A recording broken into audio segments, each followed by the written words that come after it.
सो good morning everybody, myself Acharya Vishvendra. आज NEET BYQs आपसे discuss करूंगा थर्मोडायनेमिक्स वाले चैप्टर की। Let's begin. तो यहाँ पे क्वेश्चन है कि आइडियल गैस इज कंप्रेस्ड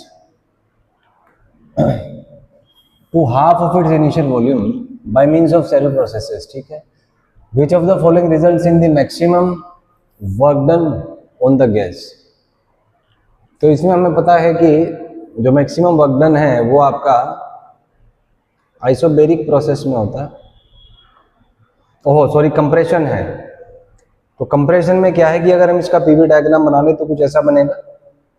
तो आप देख सकते हैं यहाँ पे कि जो मैक्सिमम वर्क डन है वो आपका एडियाबेटिक प्रोसेस में होगा from the graph. So C will be the correct option. ही है, सी आ जाएगा यहाँ पे।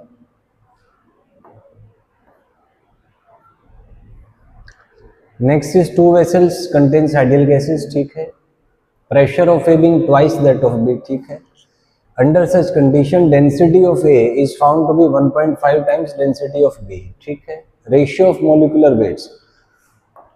तो सिंपल सा कॉन्सेप्ट है, डेंसिटी होता है आपका PM डिवाइडेड बाई RT। तो यहां से आपको दिया है density of A is found to be 1.5 times density of B. तो यहां से हम कह सकते हैं कि DA upon DB will be equal to PAMA upon PBMB। क्योंकि R और T दोनों का सेम है तो कैंसिल हो जाएगा। तो यहां से आपसे कहा है कि A is 1.5 times that of B। तो DA अपॉन DB का जो वैल्यू है आपका वो है 1.5 इज इक्वल टू, ये भी कहा गया है pressure of A is twice of B, माने ये 2 हो जाएगा इनटू MA अपॉन MB। तो यहाँ से आपको MA अपॉन MB का रेशियो कैलकुलेट करें तो ये आ जाएगा MA by MB is equal to 1.5 by 2। So ये 3/4 हो जाएगा। So D will be correct option. D आ जाएगा। Next is coefficient of performance आपको दिया है। टेम्परेचर इनसाइड -20 है, the temperature of the surrounding to which heat reject is. तो बेसिकली रेफ्रिजरेटर वाला क्वेश्चन है, तो ऐसे मान लीजिए।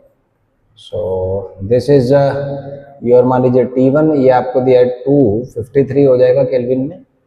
और यहाँ से हमें पता है that coefficient of performance beta वो आपका होता है T2 यानी 253 बाई T1 माइनस T2।